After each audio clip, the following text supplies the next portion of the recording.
So imagine a massive corporate boardroom, right? You walk in and you see Google, Dell, and FedEx all sitting at the exact same table. Yeah, and they're not there to like negotiate a merger or anything. Exactly. They're actually there to run a crypto network. So welcome to today's deep dive. Our mission today is to unpack this really comprehensive 2026 report on the Hedera network and its token, HBAR. Right. We really want to look past the usual crypto hype and explore how distributed ledger technology is. Well, it's basically turning into the invisible plumbing of global enterprise for you and me. Okay, let's unpack this. Because the wildest thing about Hedera is that it isn't actually a traditional blockchain at all, is it? No, not at all. It's a fundamental structural shift. I mean, when you hear the word crypto, you probably picture, giant mining rigs, wasted electricity, maybe sequential blocks. Yeah, the really slow, clunky stuff. Right, but Hedera throws that entire architecture out the window. They use an engine called the Hashgraph consensus algorithm instead. When I was reading through the sources, I actually thought of traditional blockchain, like a really slow single-file checkout line at the grocery store. Oh, that's a great analogy. Yeah, because everyone is just, waiting their turn for that one cashier. Yeah. But Hashgraph uses this protocol called gossip about gossip. Which sounds hilarious, honestly. It does. It sounds like a juicy rumor instantly spreading across a really crowded party. But wait, if everyone at this party is talking at once, how do they agree on the exact order of events without some central authority stepping in? Well, what's fascinating here is where the math gets incredibly elegant. It is like that party rumor mill, but every single time you whisper the rumor to someone, you also hand them like a time-stamped diary. A diary of who told you. Exactly. Who told you and who told them. And because everyone has everyone else's diaries, the nodes don't even need to vote. They can just mathematically calculate the exact order the information spread. Oh, wow. So they achieve absolute mathematical finality. Yes.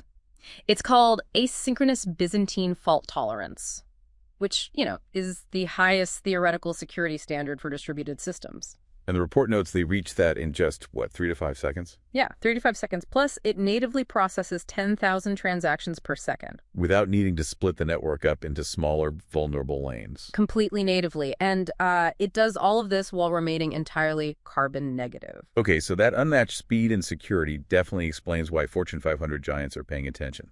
But I do have to push back a bit here. Sure, go for it. So I'm looking at this 39-member governing council we mentioned earlier. Google, Dell, FedEx.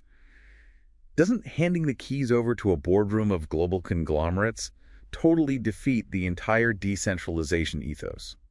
Yeah, so Web3 purists absolutely make that argument. Hedera, however, they frame this as responsible decentralization. Responsible decentralization. That sounds very corporate. It is, but look at it from their side. If you're a massive regulated enterprise, you simply cannot run your core operations on a network controlled by anonymous nodes. Right, because of liability and compliance. Exactly. You require a legal governance moat to operate safely. So if you're a major corporation, you want to know exactly who is steering the ship. Which is exactly why Dell uses Hedera right now. They use it to cryptographically verify AI confidence scores. Wait, to lock down an auditable trail? Yeah, to prevent black box machine learning from running wild.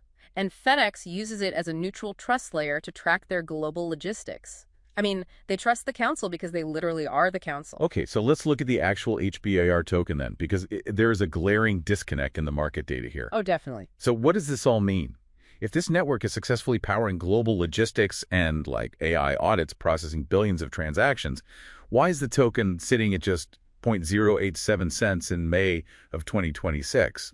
Well, this perfectly highlights how value accrues in a utility network versus a speculative one.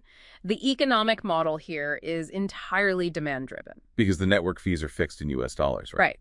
They recently set the consensus fee to just a tiny fraction of a cent, 0.0008 to be exact. But you have to pay that fee using HBAR. Meaning a company like FedEx always knows their exact operating cost? Exactly. They are completely immune to those wild crypto market swings. And that creates a pretty fascinating supply and demand loop, I'd imagine. It really does, because the fee is fixed in dollars. If the price of HBR goes up, you actually need fewer HBRs to pay for a transaction. Add to that the supply dynamics. The 50 billion token hard cap. Yes. And as of mid-2026, over 94% of that is already released into circulation. So the network is basically no longer banking on retail speculation at all. No, not at all. It relies on immense institutional volume to just burn through that circulating supply as digital fuel. Hedera has essentially traded the speculative Wild West of crypto for a highly governed trust layer, which I guess makes it perfectly positioned for strict new regulations like Europe's MiCA framework. Yeah, it's a total transition from a volatile financial experiment into foundational, invisible digital infrastructure. So before we wrap this deep dive, there's one detail in the sources that completely blew my mind. Oh, the economy of things. Yes. Not the Internet of Things, but the economy of things. This idea where smart devices act as autonomous economic agents. It's wild to think about. It really is. So I want to leave you, the listener, with this to ponder as you go about your day. As this technology scales to millions of transactions a second, what actually happens to our traditional economy when your smart appliances and AI assistants start holding their own wallets? Right, when they start paying each other in the invisible background of our daily lives. Exactly. It's just like that crowded party rumor mill, but the guests are all machines, quietly settling the tab in milliseconds.